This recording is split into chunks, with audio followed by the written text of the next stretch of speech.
দেশের নানা প্রান্ত থেকে আসছে হাজারো মানুষ। দোকানিরা সাজিয়ে রেখেছে বাচ্চাদের খেলনা থেকে শুরু করে প্রসাধনী সামগ্রী।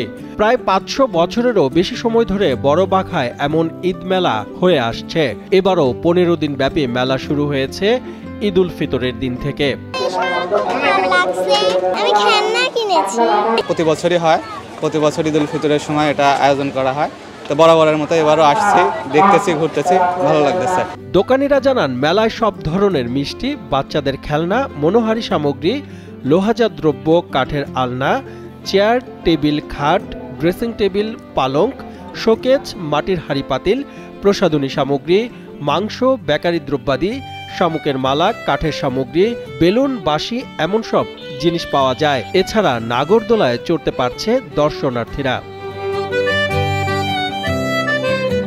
বাচ্চাকে নিয়ে ট্রেনে উঠছি, নাগরদোলা ছিল, তো নাগরদোলা উঠলে মাথা ঘুরে, সেজন্য আমার মেয়েকে নিয়ে ট্রেনে উঠলাম। টানা ৭মবারের মতো বেস্ট টিস্যু পেপার ব্র্যান্ড হিসেবে স্বীকৃতি পেয়েছে বসুন্ধরা টিস্যু। দীর্ঘদিন বড়বাগায় ব্যবসা করি, খুব সুন্দর ব্যবসা হয়, এবারেও আশা করতেছি খুব ভালো ব্যবসা হবে।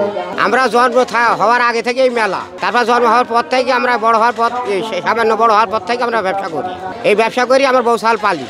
মুঘল সম্রাট আকবরের শাসন আমলে বাগদাদ থেকে হজরত শাহ সুফি মাওলানা মোবারক দানেশমান্দ বিন হামিদ বিন দোল্লা বিন আব্বাস রাদিয়াল্লাহু তাআলা কয়েকজন সঙ্গী সহ নাটোরের বাগাতিপাড়ায় তমালতলা এলাকায় এসেছিলেন ইসলাম প্রচারের জন্য।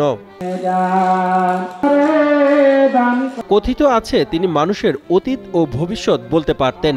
সেজন্য দেশের বিভিন্ন স্থান থেকে দলে দলে মানুষ আসত এবং ইসলামের বিভিন্ন দীক্ষা নিতেন তার নিকট থেকে।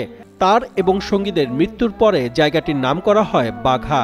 সেখানে সরকারি ও এলাকাবাসী দান করা জমিতে গড়ে ওঠে একটি মসজিদ, ঈদগাহ, মাজার শরীফ, হেফজ মাদ্রাসা।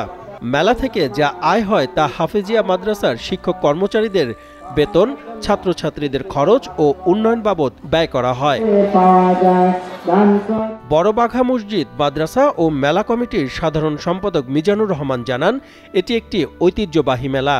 এখানে কিছু রীতি মেনে চলা হয়। মেলায় যাতে কোনো প্রকার অশ্লীলতা না হয় সেদিকে সতর্ক দৃষ্টি রাখা হচ্ছে। অপ্রীতিকর ঘটনা এড়াতে পুলিশ সতর্ক অবস্থানে রয়েছে বলেও জানান তিনি।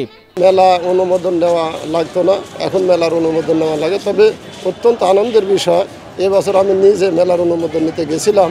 4 আনা পয়সাও এখানে আমাদের কোনো অফিসে দেওয়া লাগেনি। সুন্দরভাবে মেলা পরিচালিত হচ্ছে। সামাজিকভাবে আমরা এই দায়িত্বগুলো পালন করে থাকি। এখানে যে অর্থ আসে সেই অর্থটা এতিম এবং মাদ্রাসার জন্য এটা ব্যয় হয়। নাটোর থেকে আব্দুল্লাহ আল অনিকের তথ্যচিত্রে ডেস্ক রিপোর্ট, কালের কণ্ঠ।